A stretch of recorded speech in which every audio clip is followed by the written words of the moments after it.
عياده الموتوسيكلات. سلسله جديده هنتكلم فيها ان شاء الله عن ازاي تكشف على الموتوسيكل بتاعك وانت بتشتريه، سواء كان زيرو او مستعمل، واهم الاجزاء اللي في الموتوسيكل نقدمها لكم اخوكم محمود سامي. يلا بينا نشوف اول مريض معانا في حلقه النهارده، الا وهو الجاكمان. سألنا سؤال الحلقة اللي فاتت ألا وهو إيه الفرق بين الجاكمان الستوك دوت والجاكمان التعديل اللي الشباب بتحب تركبه بتاع العنعن وبتاع، وإيه أضرار الجاكمان التعديل على الموتوسيكل، وهل فعلا في أضرار ولا عادي تعكس الحوار دوت. طيب بصوا يا جدعان، الجاكمان التعديل مفهوش مشاكل زي ما انتوا فاكرين، تمام؟ بس المشكلة بتبقى في إيه؟ بتبقى في حوار التفصيل، تمام؟ إن أنت تفصل كل شوية عنعن بالموتوسيكل، أو إن انت تسقط غيار وتحرق على الغيار عشان تسمع صوت الجاكمان العالي، او ان انت تستخدمه ككلاكس كل ما تعدي جنب حد بدل ما تدوس كلاكس تروح جاي مفصل. الحاجات دي كلها التفصيل هو اللي بيأثر على الموتور مش الجاكمان، فاهم؟ الفعل ذات نفسه هو اللي بيأثر على الموتور. يعني معنى كده يا سولو لو انا مركب جاكمان ستوك وعملت نفس الكلام دوت في الجاكمان الستوك هيأثر على الموتور؟ اقول لك ايوه هيأثر على الموتور. لو انت مركب جاكمان ستوك وفصلته كل شويه هيتعب الموتور. لو مركب جاكمان ستوك وحرقت على الغيار كل شويه هيتعب الموتور. الحاجات دي بتتعب الموتور مش الجاكمان نفسه. فمعنى كده ان انت لو ركبت جاكمان تعديل ومشيت بيه باحترامك من غير ما تفصل ومن غير ما تحرق ومن غير ما تعمل الحاجات دي كلها، عادي مش هيأثر على الموتور زي لما تفصل وزي لما تحرق وزي ما تعمل الحاجات دي كلها.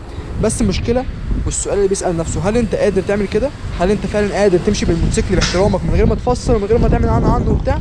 ما اعتقدش. ودي بتبقى مشكله عندنا كلنا، ان انت لازم تعنى عنه وتفصل وتحرق على الغيار وتتسابق وتعمل الحاجات دي كلها عشان تحس بمتعه الجاكمان، والا كنتش ركبته، فاهم؟ عشان كده انا حتى ذات نفسي شلت الجاكمان انتوا عارفين ان انا كنت معدل الجاكمان انا شلته، فاهم؟ عشان انا بحرق عليه وعنى عنه وبفصل والحاجات دي كلها، فبدل ما اتعب الموتور رحت جاي شايله، فاهم ازاي؟ بس لو انت ضامن ان انت يا صاحبي هتمشي بيه باحترامك ومش هتفصل ومش هتحرق ومش هتعمل الحاجات دي كلها، يبقى ساعتها بيس تمشي بيه عادي. وده ينقلنا عن نقطة مهمة تانية اللي هو حوار وانا لو بشتري موتوسيكل متعدل. لو انت بقى هفك الشوق وحبيت عجبتك مكنة بسبب جاكمانها مثلا، فانت حبيت تشتري موتوسيكل متعدل، تمام؟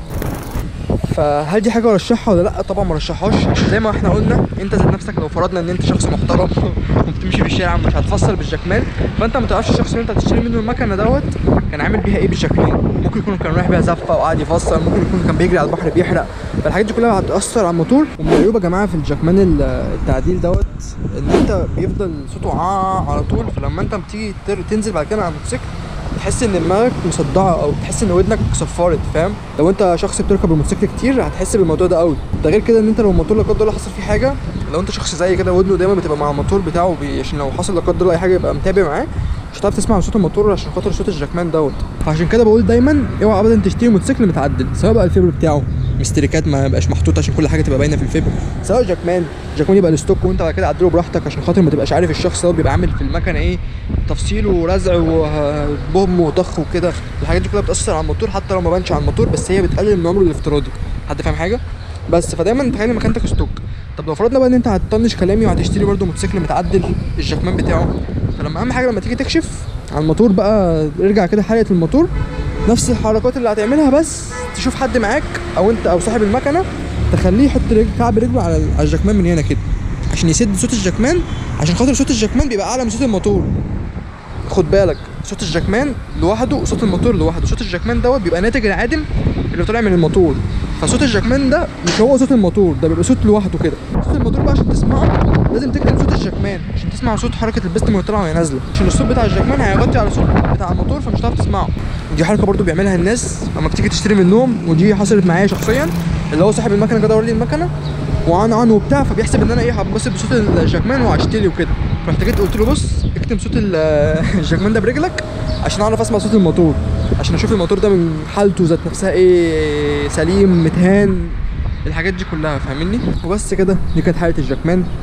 وبما ان احنا بقى وصلنا للجاكمان، فدي كانت اخر حلقه في الحاجات اللي احنا بنكشف عليها على الواقف. خلينا بقى ننتقل لاخر حلقه ان شاء الله هتبقى في عيادة الموتوسيكلات، ولا وهي حلقه السواقه، وان انت تجرب الموتوسيكل وانت بتطلع، تمام؟ وتفتكروا بقى ايه الحاجات اللي احنا بنعملها واحنا بنكشف على الموتوسيكل واحنا بنجربه كسواقه يعني. بنبص على ايه وايه الحاجات اللي بنخلي بالنا منها، ده اللي هنجاوب عنه ان شاء الله في الحلقه الجايه من عيادة الموتوسيكلات.